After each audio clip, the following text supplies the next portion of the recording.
Welcome back to Digital Marketing from the Coalface. I know that you come super prepared for this podcast, so off you go. What have you got? There was one thing I really wanted to talk about. In my notes, I've written clarity of purpose, which I know you'll have a thing or two to say about as soon as I say it. But basically, this is sort of driven by two things. The first is, the first thing was that a client came to us and said, we've been given this really cool opportunity to sort of publish something in a really prominent trade journal. Can you help us write it? And then somebody from up high in the company sort of handed down this directive that we were going to use this opportunity to post in a journal to sort of promote the product and service that this client does. It's a software solution. So yeah, it was sort of like use this as a sales pitch effectively, which led to much sort of hand-wringing and wrangling because the client realized that they didn't really know what the sort of top-level pitch was. They didn't know how they wanted to pitch themselves. So the stuff in the solution in question is complaints management software and ER, or employee relations management software, right? And the question is, how do you pitch to a bunch of people who do need this software to help them improve staff morale, manage their staff better, keep everybody on the same page? Okay, I think I know. Yeah, I know what you're talking about. How do you? More sense. Yeah, how do you sell them on the advantages of that from a starting point of like, you know, they're just completely ambivalent about the whole thing. They don't know anything about the problem.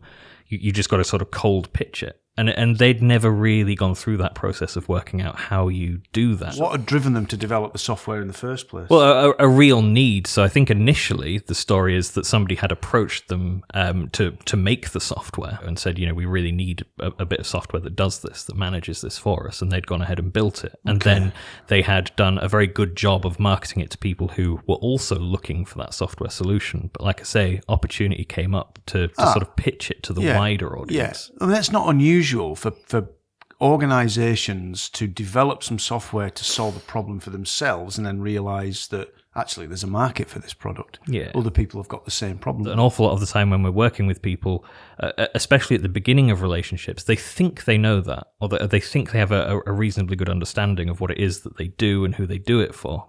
But it's often not sort of honed enough. There's a lot of work to be done a lot of the time in sort of figuring out exactly who you can solve the problem for.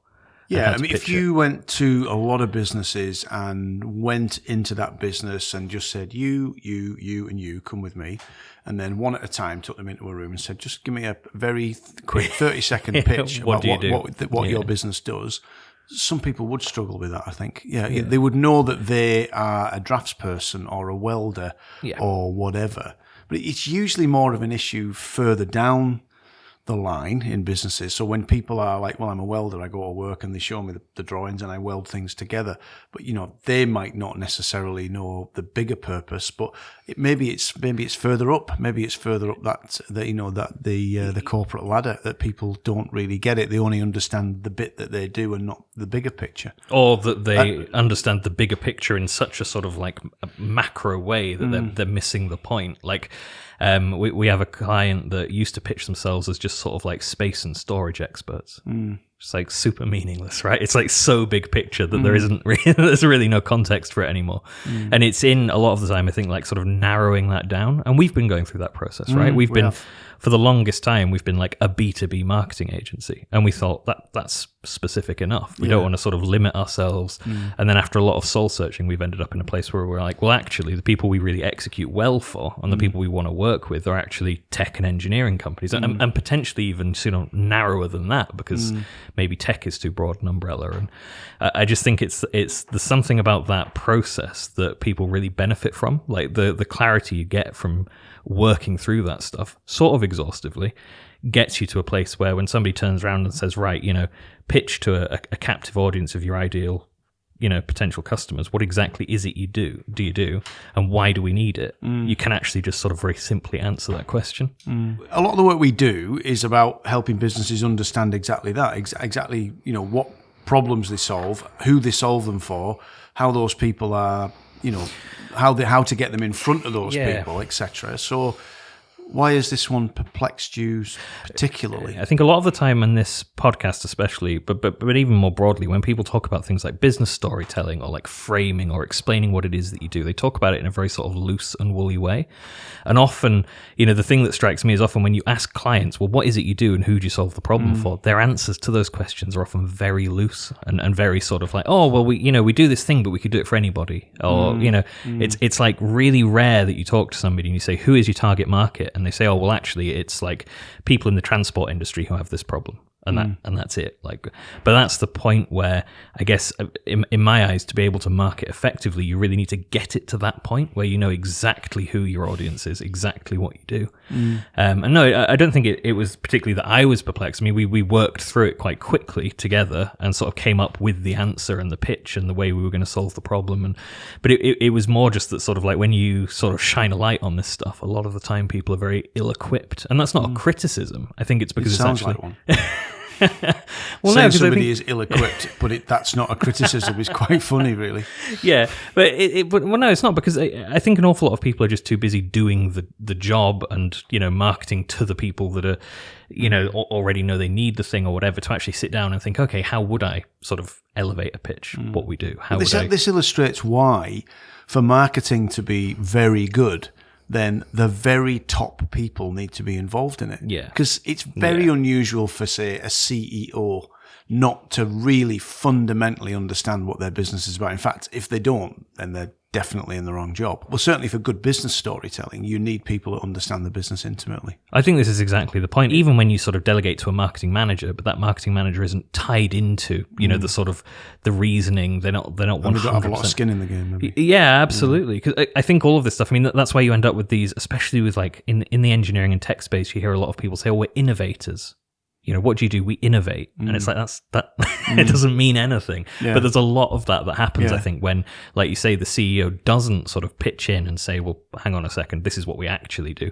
You get sort of very marketing-y, sort of buzzwordy, fluffy strap lines. Well, we're seeing a lot of that just now, aren't we, with the in politics. Yeah, absolutely. Keir Starmer's going to fix all our problems by growing the economy. Yes. Oh, for goodness sake, all you've got to do is grow the economy. And by the way, I'm not supporting the Tories by saying that, because they're a bunch of clowns as well. But I mean, what I'm saying is, like, you're talking about understanding purpose and all the rest of it and being able to communicate that. Politicians don't do that at all. Not if you really listen to what they're saying. As long as you're not trying to just get them, like trying to get a gotcha moment or whatever. If you just absorb what they're saying and think about it for a minute, then it's very easy to realise that they haven't got a clue what they're doing. Well, it's because being specific and precise is sort of like anathema to what they're trying to do, isn't it? It's like the more specific and precise they are, the more they can be held to account to it. Right. And the more people will say, well, hang on, how will that work? Or, what exactly will you do? But I think the same is also true of a lot of businesses. They're so busy trying not to pigeonhole themselves. They're so busy trying to leave,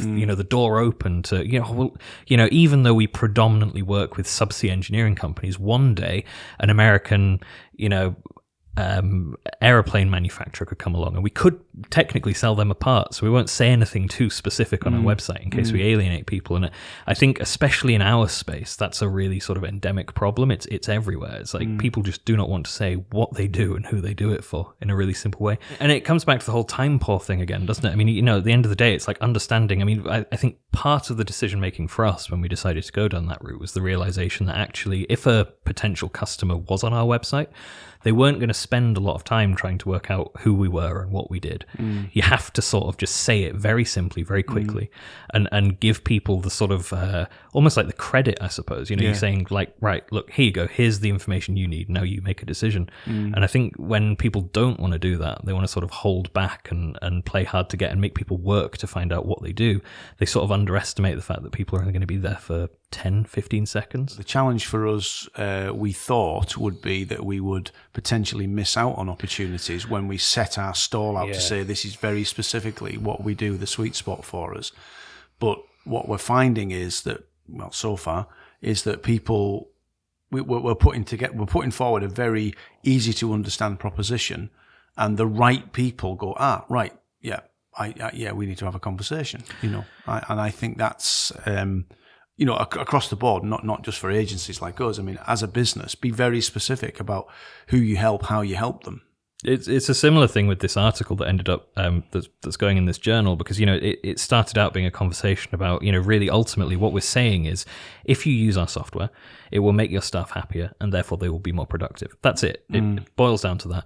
And I think it's quite uncomfortable for a lot of people to think, okay, but if somebody doesn't buy one step of that argument, the whole thing goes out the window, and you lose the potential for a sale. In the olden days, we talked about jack of all trades, didn't we? And it was a term which meant, like, if you're not being specific about what you do, if you just, I can do a bit of this and a bit of that and a bit of this, it doesn't really work. You don't get anywhere. You don't get the good gigs if you're a jack of all trades. I don't think you get the sort of sustained growth that people really want, do you? Because what you're going to do is sort of hope that you get a few people who are not turned off by that approach, but you're never going to get the people who are, very certain that they want a specific type of person.